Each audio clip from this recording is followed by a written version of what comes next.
Hello Booktube, my name's Span, and this week's novel is called The Loneliness of Distant Beings by Kate Ling.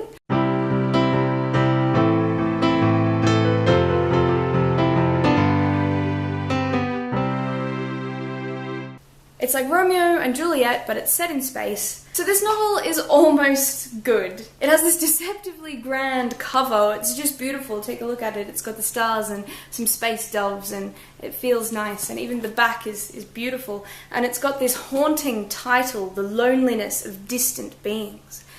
But unfortunately, I was a little bit disappointed. It was a teen romance. It was an angst novel. It felt very high school. It's not what I wanted. I wanted an epic story. I wanted adventure and, I guess, science fiction, and I got teen romance instead. It is a fine genre in its own, and the story is actually quite good and quite epic, I suppose, in a way. That it wasn't any grand journey or societal salvation in there anywhere. And I think that's the bit that really got me the most, is that it's the story of these two young lovers, these two young wild children who are in love despite the will of their society, and nothing was resolved properly, I feel. It really didn't do justice to the situation that it was in. Like, okay, so quick summary. There's this spaceship that's gone out full of the sum of humanity's survivors sort of stuff. I think the Earth is still alive, but what they're doing is they're traveling on a spaceship out to see what this bleeping noise is. It's like a military operation. They're flying across, and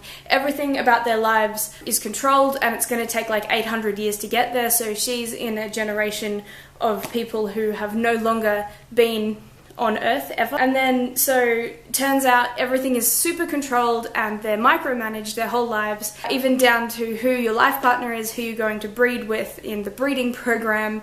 And yeah, it's all very weird and creepy, and then it follows a chaotic love story of our main character. That's kind of epic, that's kind of cool, but it just didn't do justice to the fact that they were literally alone in the vastness of space. I didn't get that sort of gut-wrenching, oh my god moment. It normalized space, which I guess is sort of a cool thing in itself. There was nothing more epic in this book than the love between the two main characters.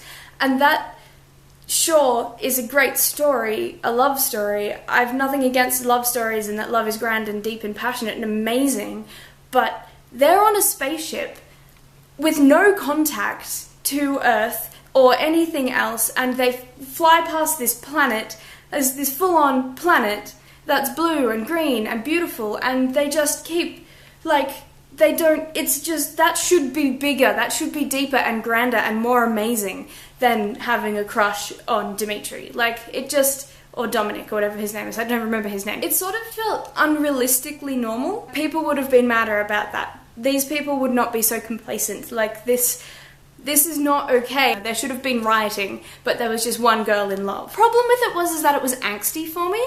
Maybe I'm too grown up now, maybe I don't have the same affection for teenage angst as I used to have, but I feel like there was too much angst and not enough anger, not enough actual anger.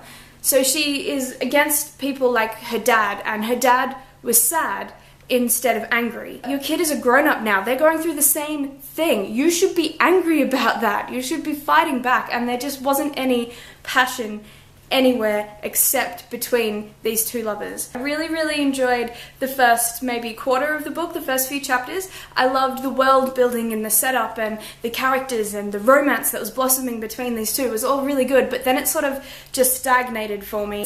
Similar to an idea that I had that I actually wrote a script for a long time ago, probably like 4 years ago. I wrote a script based on a spaceship that goes out into space, and it's the last sort of human contact sort of stuff. Completely different to this, but I was like, wow, this is something I could have done, I suppose. There's a whole bunch of different endings I would have given this book, and I'm not sure which one I would have chose had I been writing it. Different audiences, I guess, need different endings, and it got the ending that the audience needed. Oh, and my last point that I'm going to make about this book is also a negative one. I didn't like the way that women were portrayed in this novel. The main character is a young girl, and she's quite strong and confident, but she thinks she's so weak, and she thinks that she's crazy, and it really feels like her whole existence revolves around whether or not She's validated by society, by her lover, by external sources. She just played the part of being a damsel in distress all the way through. The other strong female lead character was the villain,